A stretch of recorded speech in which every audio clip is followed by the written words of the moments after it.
बिस्मिल्लाहिर्रहमानिर्रहीम।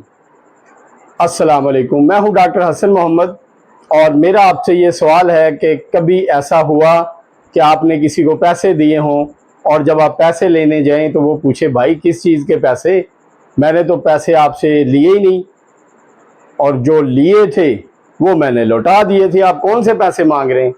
तो भाई अगर कभी ज़िंदगी में ऐसा हुआ है तो ये वीडियो फिर आपके काम की है। हम आम तौर पे जब कोई लेन देन करते हैं तो हमारी कोशिश होती है इसे जल्द अज जल्द आसानी से और फटाफट इसको निपटा लें।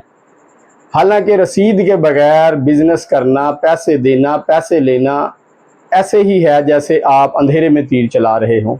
आप कोई कमेटी डालें, आप कोई किसी को उधार पैसे दें, किसी से उधार पैसे लें, किसी भी तरह का कोई लेन देन करें, शॉप से कोई चीज़ ख़रीदें, कपड़ा ख़रीदें, जूती ख़रीदें, जो भी चीज़ आप ख़रीदें उसकी रसीद लें, क्योंकि पाकिस्तान में अपनी मलकियत साबित करने के लिए आपके पास तहरीरी सबूत होना ज़रूरी है। जब आपके पास किसी चीज़ की तहरीर होती है, लिखा हुआ कोई सबूत होता है, तो आपको कम्युनिटी में, आपको पुलिस थाने में, आपको अदालत में, आपको बरादरी में, आपको पंचायत में, आपको दोस्तों में, हर जगह वो रसीद सच्चा और दूसरी पार्टी को झूठा करती है।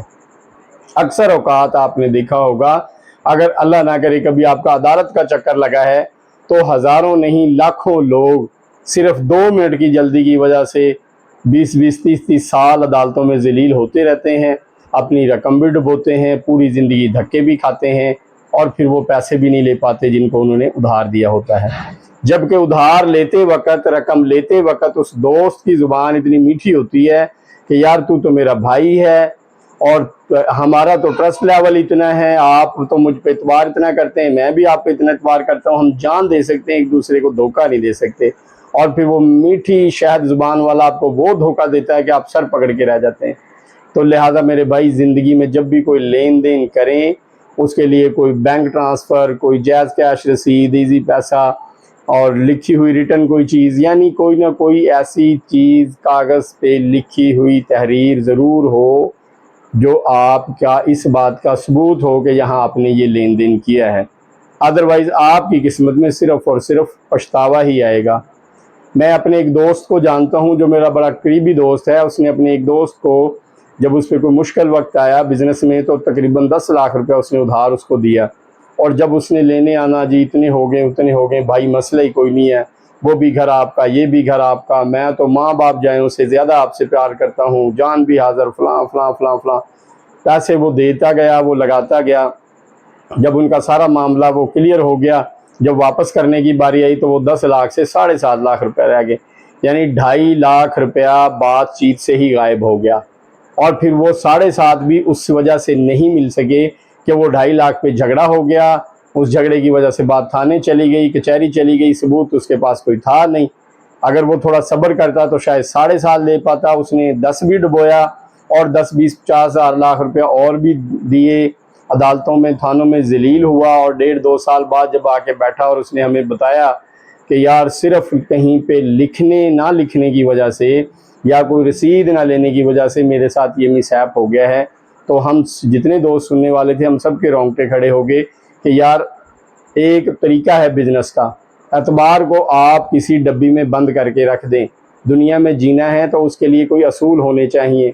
और लेन देन के मामले में याद रखें, जो लोग रसीद नहीं लेते वो फिर पछताते हैं, और जो रसीद ले लेते हैं, आज से कोई तकरीबन 3 साल पहले आपने न्यूज़ में भी पढ़ा होगा, कहीं ना कहीं आपके माइंड से गुजरा होगा, किसी टेलर ने, दर्जी ने सूट देना था ईद पे और उसने ईद पे सूट नहीं दिया, उससे नेक्स्ट 2-3 दिन बाद दिया, जिसके ऊपर उन्होंने कंज्यूमर कोर्ट में जिसका सूट था उसने केस कर दिया कि जी मुझे जहनी तौर पे इससे टॉर्चर मिला है, मेरी ईद ख़राब की है, इन्होंने, मेरा इस्लामी त्यौहार था लिहाजा इनको फ़ाइन किया जाए। और वो सूट ना सीने पे अदालत ने 1 लाख रुपया फ़ाइन कर दिया था। अब आप सोचें कि दर्जी को 1 लाख रुपया देना पड़ा, तो क्या आइंदा वो सूट टाइम पे नहीं देगा?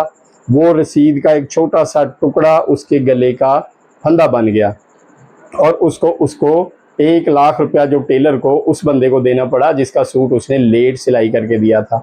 तो जो रसीद है वो बहुत बड़ी ताकत है। तो खुदारा इस चीज़ को अपनी आदत बनाएं। आप स्कूल वाले हैं, फ़ीस लेते हुए रसीद लें। आप किसी शॉप पे कोई सामान लेने जाते हैं, वहाँ से रसीद लें। जब कोई चीज़ की वारंटी है उसकी रसीद लें। कोई भी ऐसी चीज़, बाद औक़ात आप कोई चीज़ लेके जा रहे हैं, रास्ते में कहीं पे कानून का, पुलिस का कोई नाका लगा, अब उस चीज़ की आप रसीद ही नहीं दे पाते, अब वो आपको मशकूक समझ के बिठा लेंगे। या गाड़ी के आपके कागज़ नहीं है, वो भी एक रसीद है, तो जाहिर बात है भाई या चालान होगा या गिरफ्तारी होगी।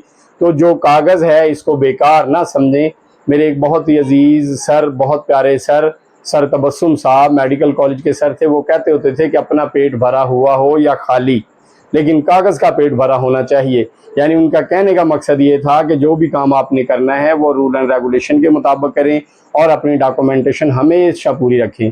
तो मेरे भाइयों, आज की वीडियो में बस मेरा इतना ही पैगाम है कि पैसे दें भी लें भी, ये पार्ट ऑफ लाइफ है। चीज़ें भी ख़रीदें बेचें भी, लेकिन रसीद के बगैर हरगिज़ ऐसे काम ना करें, वरना परेशानी आपके इंतज़ार में बैठी है। अगर आपको लगा है कि इस वीडियो से किसी का फ़ायदा हो सकता है तो हमारे चैनल को सब्सक्राइब करें, इसे दोस्तों से शेयर करें, लाइक करें।